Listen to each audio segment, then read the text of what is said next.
नमस्कार साथियों,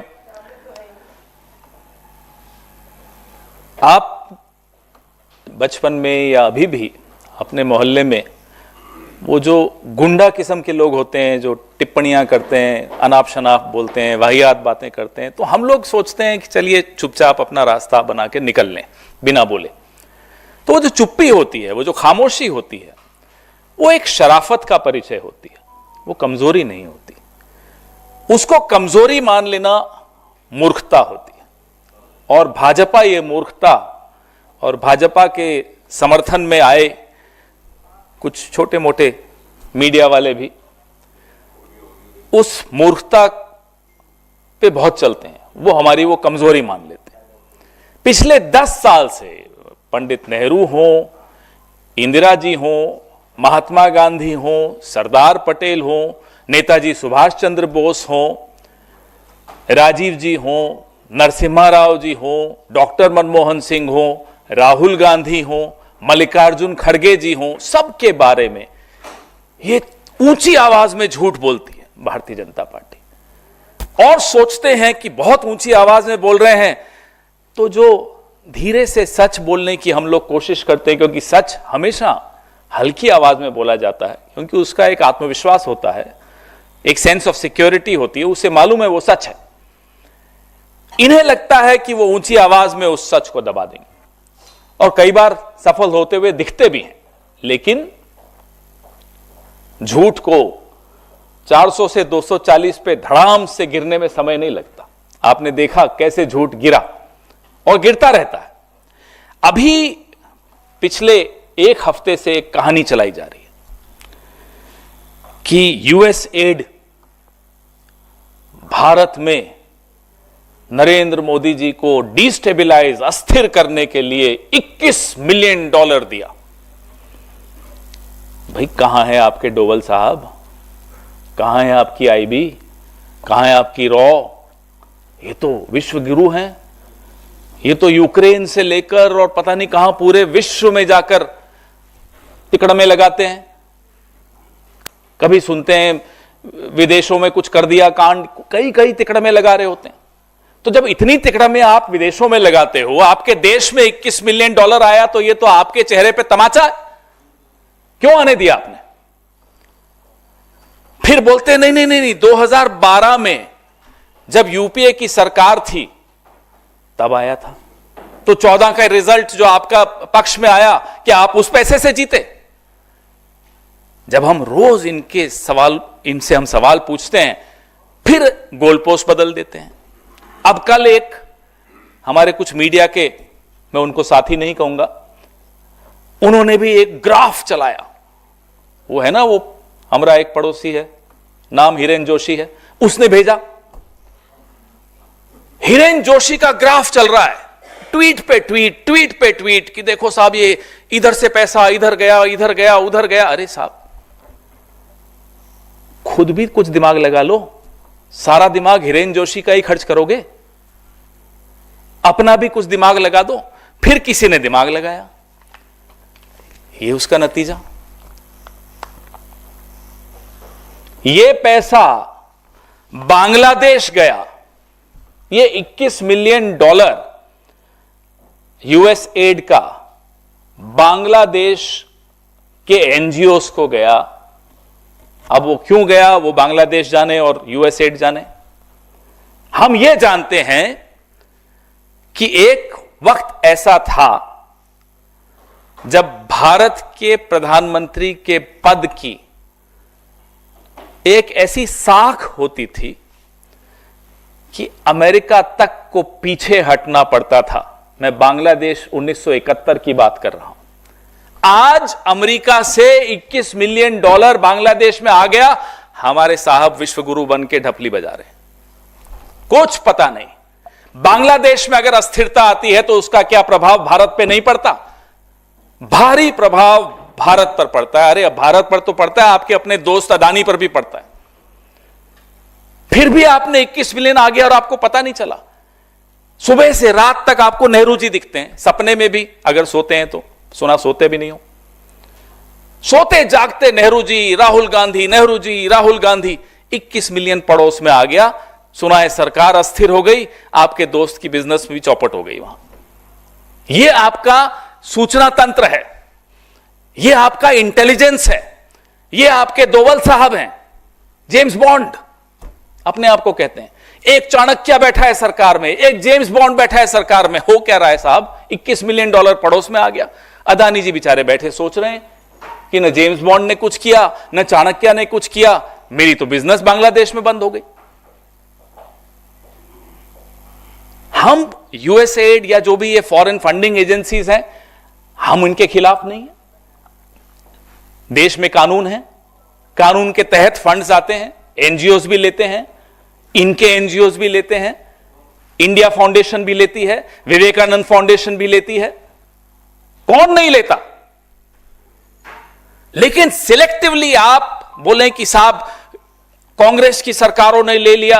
अरे जब स्मृति ईरानी ब्रांड एम्बेसडर थी यूएसएड की और सिलेंडर लेकर यहां सड़कों पर प्रदर्शन करती थी, तो क्या यूएसएड करवा रहा था वो प्रदर्शन? बताइए।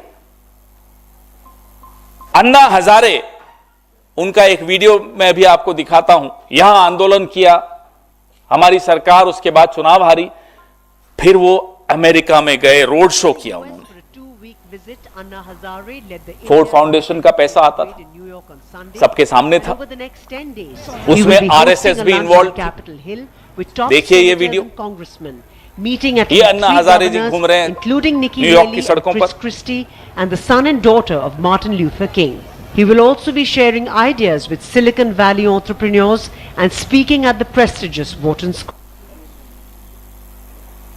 सच्चाई यह है कि मोदी साहब ट्रंप से ये एक तरफा रिश्ता निभाते हुए जो देश की साख पर, देश की आबरू पर जो बट्टा लगा रहे हैं, वो सच्चाई आपके सामने रोज आती है, रोज आती है। वहां जाते हैं बिना बुलाए जाते हैं, पहली बात तो अनइनवाइटेड जाते हैं। जब शपथ थी तब बुलाया नहीं गया उनको, फिर भी गए। अब क्यों गए वो तो आप लोग कोई पत्रकारिता करिए, इन्वेस्टिगेटिव, तो मालूम पड़ेगा कि क्यों गए। लेकिन वहां जाकर मंच पर साथ में खड़े होकर ट्रंप साहब कहते हैं हम रेसिप्रोकल टैरिफ लगाएंगे। सीधा अपमान, सीधा धमकी। ये खिसियाते हुए मुस्कुरा रहे हैं। या तो समझ में नहीं आया क्या बोले, हमें नहीं मालूम क्यों खिसिया रहे थे, क्यों मुस्कुरा रहे थे। मुस्कुराने लायक तो कोई बात ही नहीं थी। रेसिप्रोकल टैरिफ, ये देखिए मोदी साहब घूम रहे हैं विदेशों में। ये किसके पैसे से स्टेट डिपार्टमेंट में गए थे? ये अमेरिका ने पैसा दिया था। क्या ये एजेंट हैं? क्या ये उस वक्त से ट्रेनिंग लेने गए थे कि कैसे मनमोहन सिंह जी की सरकार को अस्थिर करना है, कांग्रेस की सरकार को अस्थिर करना है? ये आपको सामने फोटोएं दिख रही हैं, देखिए लगातार। ये नौजवान हैं मोदी जी, देखिए, तब 50 इंच थे, अब 56 इंच हो गए, देखिए। तो हम बार बार इनसे पूछना चाहते हैं कि आप ट्रंप साहब की धमकी सुनकर आ गए।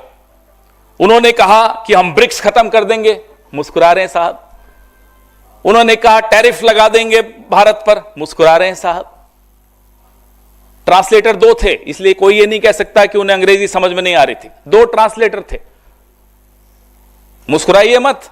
वो भी मुस्कुरा रहे थे, आप भी मुस्कुरा रहे हैं। जिन F-35 विमानों को खुद वहां के अदानी, अमेरिका के अदानी एलॉन मस्क बोल चुके हैं कि यह कबाड़ है, वही F-35 भारत पर थोपे जा रहे हैं और साहब मुस्कुरा रहे हैं। यह हुआ अमेरिका में, और हमें आकर कहते हैं कि हम यूएसएड से पैसा लेके इन्हें अस्थिर करते हैं।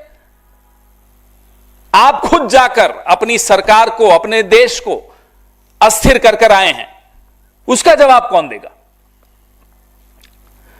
अब हम थोड़ा इतिहास की तरफ भी जाएं, क्योंकि संघ का और जनसंघ का और भारतीय जनता पार्टी का और जनता पार्टी का जो इतिहास रहा है स्वतंत्र भारत में, यह क्या बदल सकते हैं?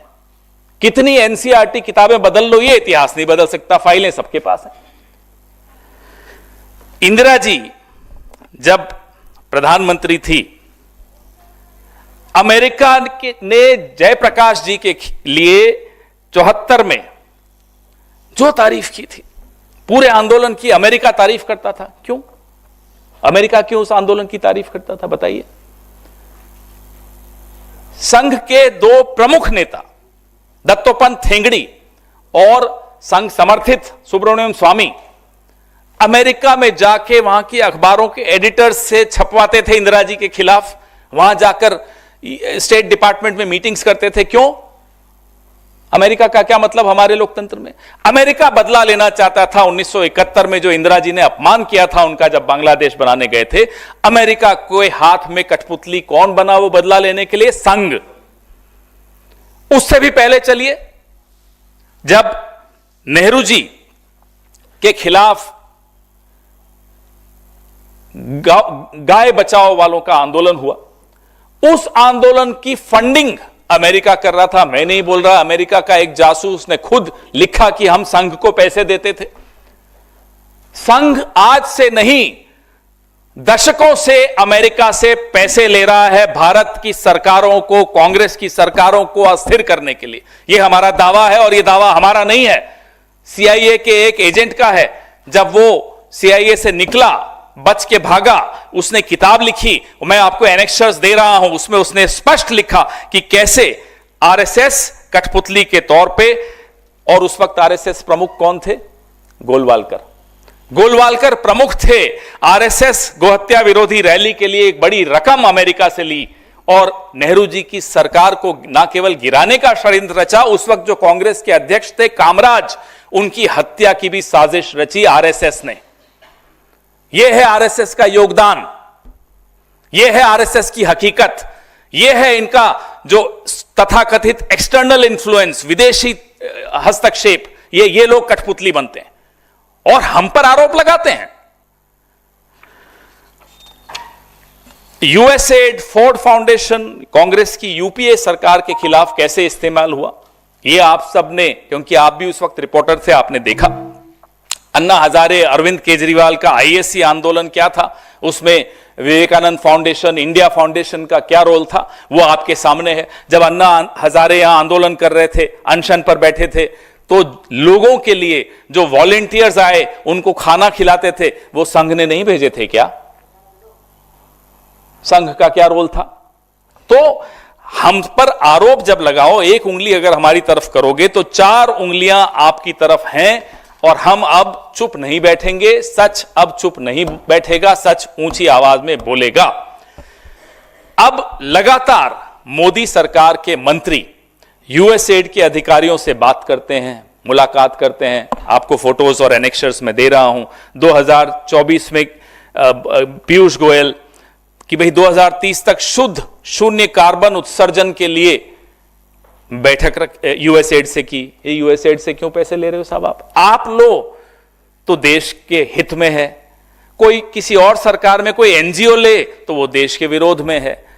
षड्यंत्र तो यह है कि 2016 की नोटबंदी से ठीक पहले यूएसएड से कैशलेस इकोनॉमी पे समझौते नरेंद्र मोदी करते थे। तो ये डिमोनेटाइजेशन क्या अमेरिका के कहने से हुआ? किसको लाभ पहुंचा रहे थे आप इस डिमोनेटाइजेशन से? अमेरिका के हाथ की कठपुतली बने हुए थे। करोड़ों करोड़ों हिंदुस्तानियों की नौकरियां गई, अनऑर्गेनाइज सेक्टर बर्बाद कर दिया। अमेरिका के कहने से किया? हम भी ये जानना चाहते हैं। कोविड में $100 मिलियन नरेंद्र मोदी जी ने यूएसएड से लिया। हम क्या मान लें कि आप भी उनके हाथों में खेल रहे हो? कहने को कोविड के लिए था, दरअसल कुछ और था। तो बोलने से पहले इन्हें 10 बार सोचना चाहिए, अपने संघ का इतिहास देखना चाहिए पिछले 70 सालों का, कि संघ ने कहां कहां से पैसे लिए, विदेशों में क्या क्या ये करते हैं। अमेरिका में संघ किन बड़े धनाढ्य लोगों के ऊपर निर्भर रहता है, अब मेरे मुंह से नाम निकल जाता, फिर केस होते हैं। यूरोप में क्या होता है, लंदन में क्या होता है, कौन है संघ के लोग लंदन में, और क्या क्या मीटिंग्स करते हैं, किसके खिलाफ मीटिंग्स करते हैं, किस तरह के षड्यंत्र रचते हैं, क्या किसी से छिपा हुआ है? हम भी 54 साल 7 महीने 40 दिन सरकार में रहे हैं, हमारे पास भी कुछ सूचनाएं होंगी। हम चुप हैं इसका मतलब नहीं कि हम वक्त पे नहीं बोलेंगे। हम चुप हैं इसका मतलब ये नहीं कि वक्त पे हम ऐसे कठोर कदम नहीं उठाएंगे कि संघ मुंह दिखाने लायक, शाखाएं तो छोड़ दीजिए, मुंह दिखाने लायक नहीं बचेगा। आज जो उछल रहे हैं, हमें मालूम है उनको कैसे बैठाना है और कब बैठाना है। अब यूएस एड की और मैं आपको बताऊं, देवेंद्र फडणवीस जी, मतलब पूरी लिस्ट है, अभी इतनी लंबी लिस्ट पढ़ूंगा तो पूरा दिन निकल जाएगा। 10 नवंबर 2022 को देवेंद्र फडणवीस जी उनसे आपसी सहयोग की चर्चा करते हैं। क्यों? यूएस एड का क्या मतलब है भारत में? अगर आपको लगता है यूएस एड इतना गलत है, आपके मंत्री, आपके मुख्यमंत्री, आपके उप मुख्यमंत्री, आपके तमाम संतरी मंत्री सब इन्हीं से मिलकर बात कर रहे हैं। क्यों? बीच में फिर कुछ इन्होंने कहा था कि भाई सोरोस से पैसा लिया, इन्होंने लिया, उन्होंने लिया। फिर हमने कहा कि साहब जो जयशंकर जी हैं उनके पुत्र, उनका क्या हुआ? हम हैरान हैं, ये सब जानते हुए भी इनको लगता है कि हम बोल देंगे और बात चल गई तो चल गई। अब आप सरकार में बैठे हो, गैर जिम्मेदाराना तरीके से बात करना इनको बंद कर देना चाहिए। भारतीय राष्ट्रीय कांग्रेस ने कल, मेरे वरिष्ठ सहयोगी ने, जयराम रमेश जी ने मांग की है कि एक श्वेत पत्र जारी किया जाए। हम उस मांग को दोहराते हैं। हम यह भी पहले बता दें आपको कि वैश्विक भागीदारी विकास एजेंसीज, जो ग्लोबल फंडिंग एजेंसीज होती हैं, उनको हम तो नहीं मानते गलत। लोकतंत्र में आपसी सहयोग होता है, उसका दुरुपयोग है या सदुपयोग है, व्हाइट पेपर निकालिए, मालूम पड़ेगा। हम भी एक ब्लैक पेपर जल्दी निकाल देंगे, फिर हम भी बताएंगे आपको कि संघ के क्या रिश्ते रहे इन एजेंसीज के साथ। लेकिन आप एक विशाल शीश महल में रह रहे हैं, आप पत्थर मत फेंकिए, क्योंकि हमें कुछ फर्क नहीं पड़ने वाला, हमें छिपाने को कुछ नहीं है। आपके शीश महल के में छिपाने की कोई जगह नहीं मिलेगी, छिपने की कोई जगह नहीं मिलेगी, जिस तरह की आपके संबंध रहे हैं इन एजेंसीज के साथ। आपके सवाल? सर, आपने जो नरेंद्र मोदी की पुरानी तस्वीरें दिखाई, उसका मतलब क्या है? भाई, अमेरिका के मेहमान बन के गए, स्टेट डिपार्टमेंट के मेहमान बन के गए, किसी अमेरिकन फंडिंग एजेंसी ने स्पॉन्सर किया, प्रायोजित किया उनका ये ट्रिप, उनकी ये यात्रा। तो ये क्या था? तब तो नरेंद्र मोदी जी को भारतीय जनता पार्टी में भी ज्यादा लोग नहीं जानते थे, देश तो छोड़ दीजिए। ये क्या हो रहा था? क्यों उनको वहां ले जाया गया? क्यों वो स्टेट डिपार्टमेंट में क्यों जाकर मिल रहे थे लोगों से? हम भी सवाल पूछ रहे हैं, जवाब दें मोदी जी भी, अब जवाब दें। अब तो वक्त आ गया है ना, वो 400 से झूठ गिरा 240 पर, तो अब तो सवालों के जवाब इन्हें भी देने पड़ेंगे। और मैं बधाई देता हूं इस तरह की पत्रकारिता को भी कि जिसने एक रात में सच निकाला। Amit Malviya has dubbed the Indian Express story as wrong, saying that this fund was meant for voter turnout in India and not for Bangladesh. अब आपने ऐसे आदमी का नाम ले लिया, वो क्या है? जेम्स बॉन्ड का नंबर 2 है क्या? जूनियर जेम्स बॉन्ड है, अपने आप को समझता है। कैसी बात कर रहे हैं आप? बताएं ना, तो फिर इसका जवाब दे कैसे आया? 2012 में कहते हैं आया था, तो 2012 में तो हमारी सरकार 14 में चली गई, तो क्या आपको लाभ पहुंचा के गया वो फंड? जब अमेरिका गौतम अदानी का नाम लेता है, कहते हैं झूठ बोल रहा है अमेरिका। जब अमेरिका कहता है, और जब अमेरिका वाकई झूठ बोल रहा होता है कि साहब हमने इंडिया में पैसा भेजा, अब वो झूठ बोला या जाल बिछाया ट्रंप ने, हमें नहीं मालूम। वो ट्रंप और मोदी जी दोस्ती बनी रहे, उनके बीच की बात है। लेकिन तब आपको लगता है कि नहीं, अमेरिका से सच्चा कोई नहीं हो सकता। ये अमेरिका की धुन पे क्यों ये जो जिनका आपने नाम लिया, ये पूरी भारतीय जनता पार्टी, 1/4 मीडिया, ये उन्हीं की धुन पे क्यों नाचते हैं? हमें ये बताइए। तो फिर हमारे आरोप का जवाब दीजिए। क्या गौ हत्या विरोधी आंदोलन की रैली और कामराज जी की हत्या के प्लान को अमेरिका ने संघ के मार्फत फंड करके कोशिश नहीं की थी अमली जामा पहनाने की? क्या दत्तोपंत ठेंगड़ी, सुब्रमण्यम स्वामी अमेरिका के आसपास घूम घूम कर भारत की सरकार को अस्थिर करने की कोशिश नहीं करते थे? क्या फोर्ड फाउंडेशन 2012-13 में यूपीए सरकार को अस्थिर करने के लिए इन सबको और इनके टीम बी को पैसा नहीं दिया था? लगातार हमारे भी सवाल हैं, जवाब दें। जारी करने की आप मांग कर रहे हैं सरकार से, ये किस टेन्योर में? और पूरा निकालिए ना, हम तो कह रहे हैं 70 साल का निकालिए। हमारे पास भी बहुत कुछ है, निकालें ना, बताते हैं इनको। Sir, of the allegations that you've made, one of these allegations, you also said that money was for foreign agencies sent money during the COVID period. And where did the Modi government use it? Do you have any data on whether the funds were misused or used and where they were used? If it's not even the PM Care Fund, PM doesn't care, but PM Care Fund is not even in the ambit of RTI. You ask them a question, they'll stonewall. They will not respond to your questions. We don't know where those funds have gone. We don't know where those funds came from. We don't know how many Chinese and so-called blacklisted Chinese companies funded the PM Care Fund. We have been asking those questions.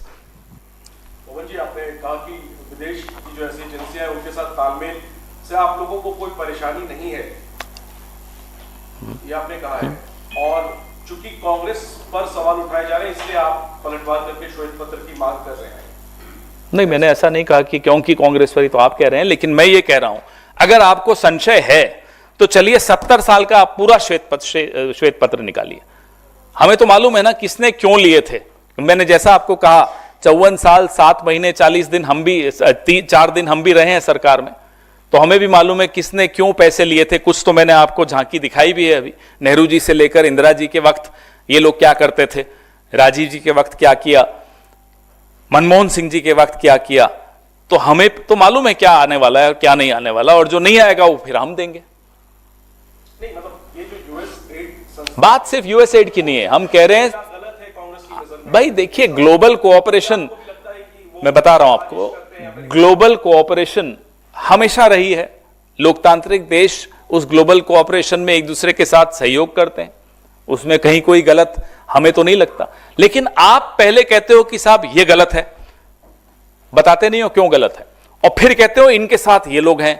जब आपकी अपनी पोल खुलती है तो चुप बैठ जाते हो। हम तो बोल रहे हैं श्वेत पत्र निकालिए, ना केवल यूएस एड पे, सारी तमाम ऐसी एजेंसीज पे निकालिए। चलिए देखते हैं।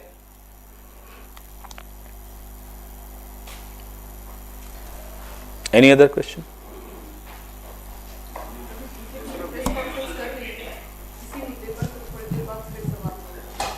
अब मैं पूरे दिन थोड़ी बैठा रहूंगा।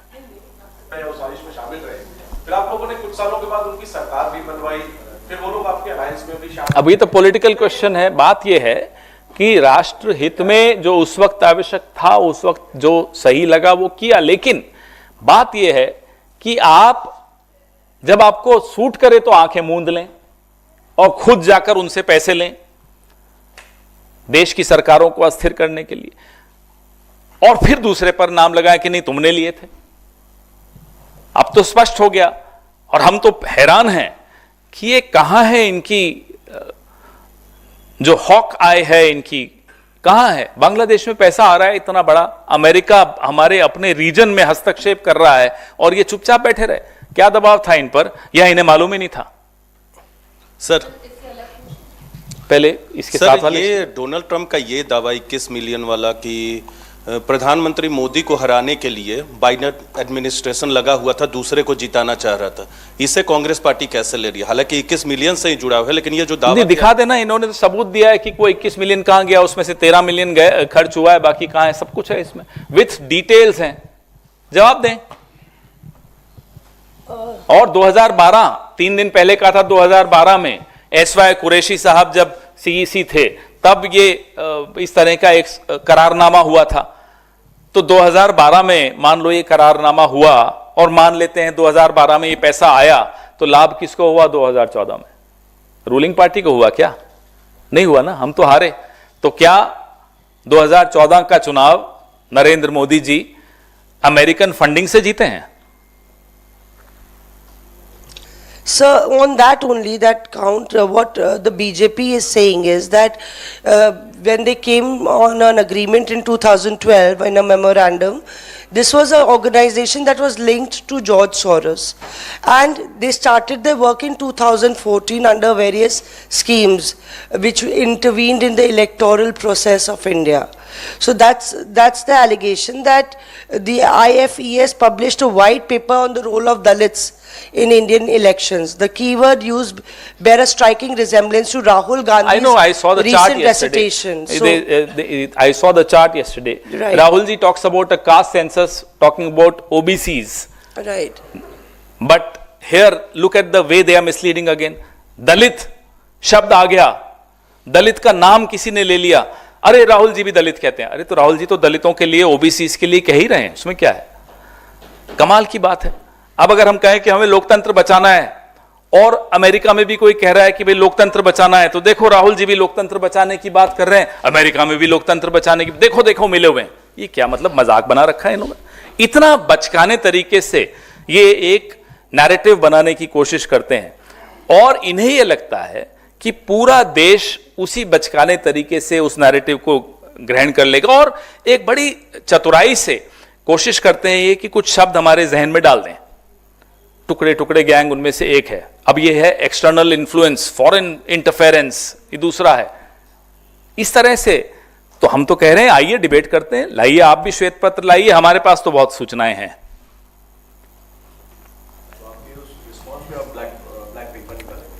बिल्कुल निकालेंगे, लाए ना पहले ये व्हाइट पेपर। सर अलग वाला पूछ ले अभी? हाँ पूछ वैसे पीसी चल रही है क्योंकि पूछ लीजिए पूछिए। सर योगी मैं आदित्य उनकी पीसी की इंतजार नहीं करूंगा, लेकिन हाँ पूछ लीजिए। सर योगी आदित्यनाथ ने अपने जो अधिकारी हैं उनको ये निर्देश दिया है कि सभी जो धार्मिक स्थल हैं उनकी लाउड स्पीकर, उनके परिसर से ज़्यादा लाउड स्पीकर की आवाज़ जो है वो बाहर नहीं जानी चाहिए और ऐसा होता है तो नोटिस जारी किया जाए। नियम है, हर सबके लिए एक नियम है, वो किसी धर्म में और मजहब में कोई भेद नहीं करता। नियम बने हुए हैं, हर राज्य सरकार के पास वो नियम है, नियमानुसार सबको चलना चाहिए।